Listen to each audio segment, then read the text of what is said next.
Madi is a Belgian student who does odd jobs as a locksmith for €250. He provides lock-picking services. Madi received another request. A girl gave her name and the address of a locked apartment. Today, Brussels was shaken by protests over the police killing of a black boy.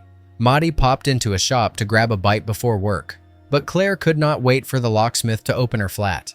To open the lock, he needed to photograph an ID, but the girl said it was in her wallet inside the apartment.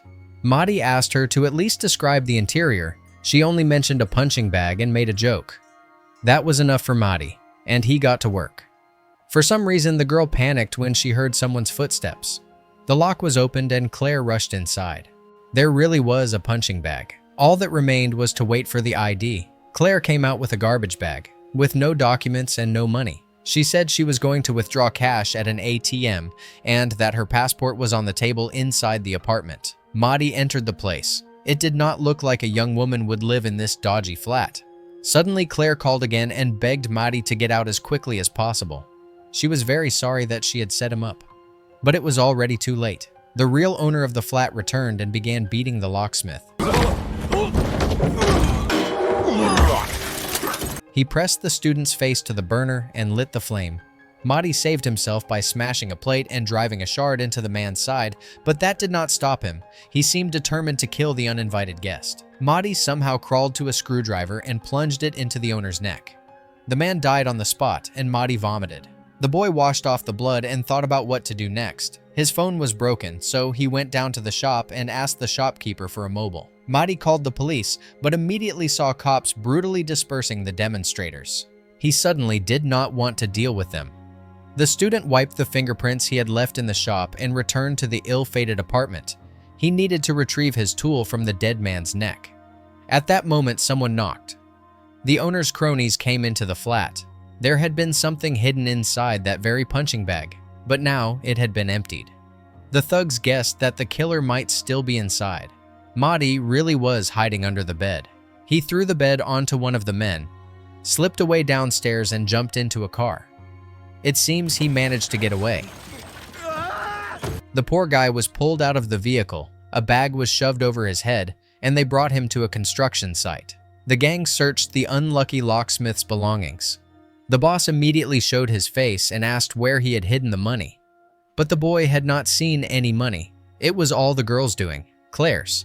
The thugs immediately dug up information about the student on social media, and it seems they even have access to the police database. Madi told them how everything had happened and that he had killed their accomplice in order to survive. Yannick wrapped tape over the boy's mouth and nose so that he could no longer breathe. Gasping, the boy fell off the chair, his eyes rolled up. The boss gave him one more chance to tell the truth, but Madi stuck to his original story. Theo stepped forward and asked him to describe this very Claire.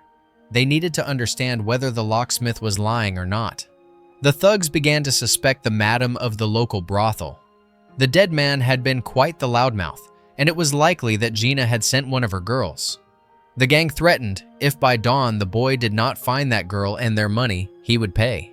They have Madi's fingerprints on the murder weapon, so he faces either a body bag or a jail cell.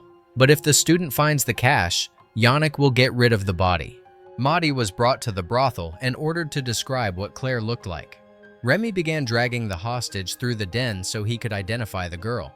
One of the clients did not like it and attacked the thug. While Remy was distracted, the student tried to escape but instead accidentally overheard a phone conversation. It turned out that the blonde guy, Theo, was in on it with that girl. The two of them had planned the whole thing together. But because of the locksmith, everything went off track.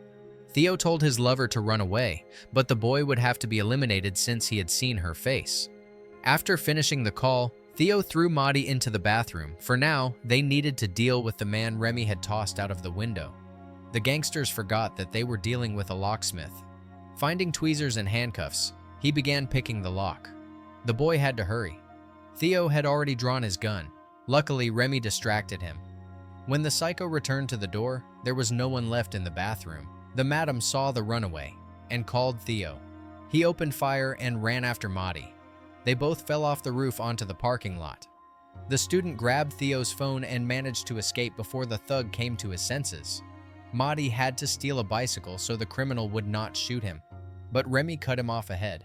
Still on the bike, Mahdi rode straight down into the subway and jumped into a train at the very last moment. He actually managed to get away. Now, the thugs had no choice but to drive around the city hoping the boy would cross their path. Yannick was a family man and also a dirty cop who owed a lot of money to the Albanians. If he did not come up with it by tomorrow, he was done for. Claire texted her accomplice. Mahdi pretended to be Theo and insisted they meet at a nightclub, and that Claire absolutely had to bring the money with her. After that, Mahdi somehow treated his wounds and armed himself with a hammer. Claire headed to the arranged meeting place. The boy was already about to attack her, but protesters distracted him. Unfortunately, the moment was lost, and Claire managed to enter the club, but the security guards did not want to let the working class guy in. Luckily, Mahdi convinced them he was a plumber and that their toilet was clogged.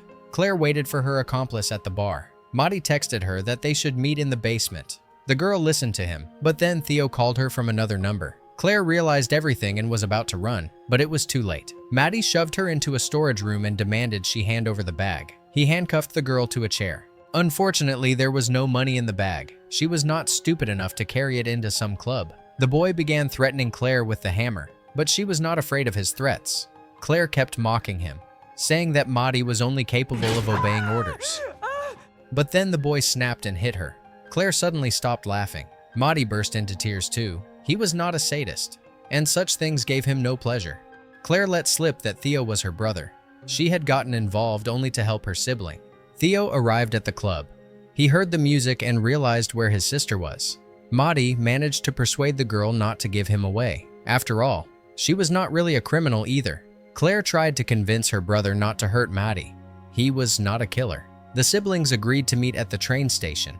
Theo still had a few things to take care of. The thug saw his sister off but then returned to the club because Mahdi had arranged to meet her there.